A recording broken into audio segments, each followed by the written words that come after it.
जय माता दी। दुर्गा सप्तशती की पवित्र और अद्भुत श्रृंखला में आपका स्वागत है।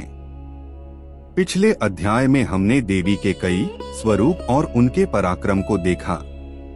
हमने उनकी उत्पत्ति और महिषासुर की सेना का विनाश और चंड और मुंड जैसे शक्तिशाली राक्षसों के वध कथा सुनी। हर अध्याय में हमने जाना कैसे जब धर्म पर संकट आया, देवी ने अपने विभिन्न स्वरूपों में प्रकट होकर दुश्मनों का संहार किया और भक्तों को अभय प्रदान किया। यह यात्रा केवल कथाओं की नहीं, बल्कि शक्ति, भक्ति और आध्यात्मिक जागृति की भी है। अब हम कथा के सबसे रोमांचक और महत्वपूर्ण भाग में प्रवेश करने जा रहे हैं। यह वह अध्याय है जिसमें देवी का सबसे भयंकर और विकराल रूप प्रकट होगा। हम उन दो महादैत्यों से मिलेंगे, शुंभ और निशुंभ, जिन्होंने स्वर्ग और पृथ्वी पर हाहाकार मचा रखा था। उनकी शक्ति इतनी प्रचंड थी कि देवता भी स्वयं उनके सामने नतमस्तक हो गए थे। लेकिन जब सारी आशाएं समाप्त हो जाती हैं, तो तब उदय होता है देवी शक्ति का। हम देखेंगे कि देवी ने अपनी अलौकिक शक्तियां और अपने अजय पराक्रम से कैसे असुरों को चुनौती दी। आइए शुरू करते हैं दुर्गा सप्तशती पाठ। यह कथा देवी माँ की महिमा, उनकी अद्भुत लीलाओं और असुरों के विनाश की है। जो भी व्यक्ति श्रद्धा से दुर्गा सप्तशती का पाठ करेगा, उसके सभी संकट दूर होंगे और उसे विजय प्राप्त होगी। बहुत पहले महिषासुर नामक एक शक्तिशाली राक्षस था। उसने तपस्या कर भगवान ब्रह्मा को प्रसन्न किया और अमर होने का वरदान मांगा। परंतु ब्रह्मा जी ने कहा, जो जन्मा है उसकी मृत्यु निश्चित है। महिषासुर ने चतुराई से वरदान मांगा, हे प्रभु, मेरी मृत्यु किसी पुरुष या देवता के हाथों न हो, केवल किसी स्त्री के हाथों हो। ब्रह्मा जी ने तथास्तु कहा। वरदान पाकर महिषासुर ने तीनों लोकों पर आक्रमण कर दिया। वह इंद्रलोक का स्वामी बन बैठा।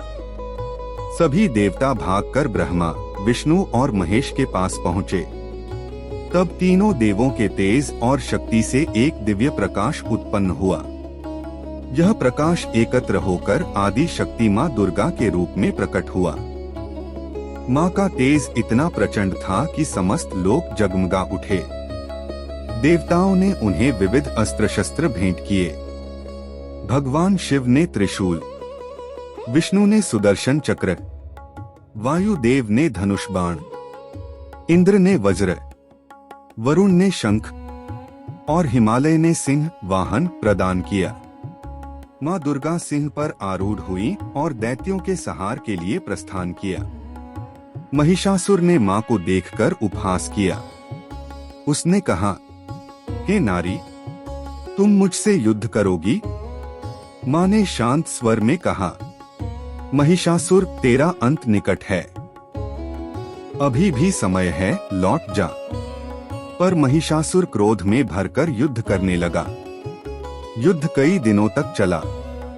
महिषासुर ने अपने रूप बदलने की शक्ति का उपयोग किया, कभी हाथी, कभी सिंह, कभी भैंसा। उसने अपने असली रूप भैंसे का रूप धारण कर लिया। तभी माँ ने त्रिशूल उठाकर उसे भेद दिया और कहा, हे दुष्ट, यह तेरे पापों का अंत है। महिषासुर वहीं ढेर हो गया। देवताओं ने जय मां दुर्गा का उद्घोष किया। तीसरा अध्याय, मधुकैटभ वध। बहुत समय पहले जब ब्रह्मा जी सृष्टि की रचना कर रहे थे, तभी विष्णु भगवान योग निद्रा में थे। उनके कानों के मैल से दो राक्षस उत्पन्न हुए, मधु और कैटभ। ये दोनों बहुत बलशाली थे। उन्होंने ब्रह्मा जी पर आक्रमण कर दिया। ब्रह्मा जी ने भयभीत होकर देवी योग निद्रा की स्तुति की। माँ प्रकट हुई और विष्णु भगवान की निद्रा तोड़ी।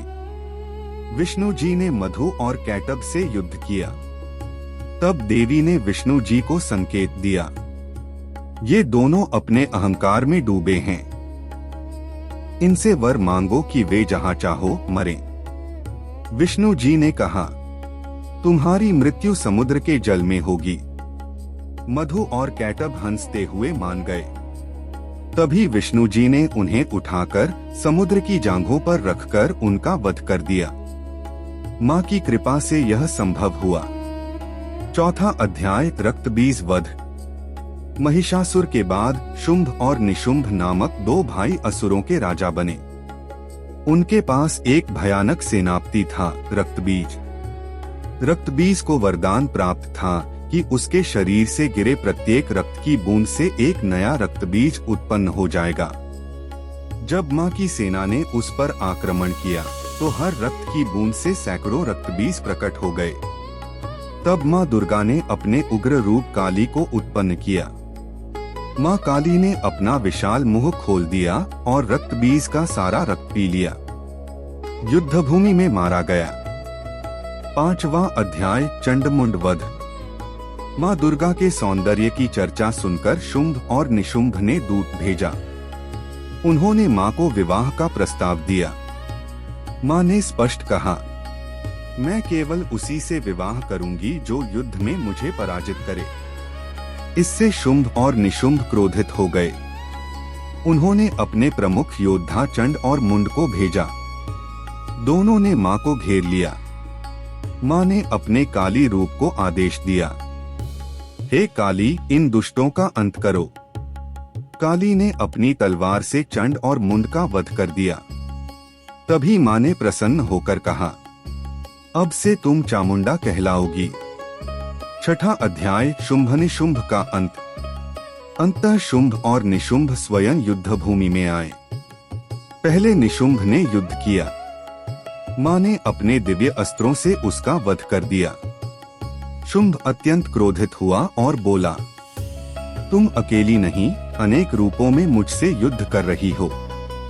मां ने मुस्कुराते हुए अपने सभी रूप अपने में विलीन कर लिए और कहा, मैं अकेली ही समस्त शक्तियों की जननी हूँ। युद्ध भयंकर हुआ।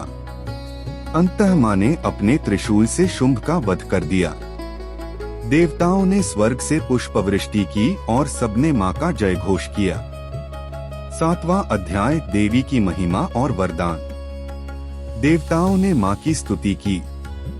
मां ने कहा, जब जब धरती पर अधर्म बढ़ेगा, मैं विभिन्न रूपों में प्रकट होकर धर्म की रक्षा करूंगी।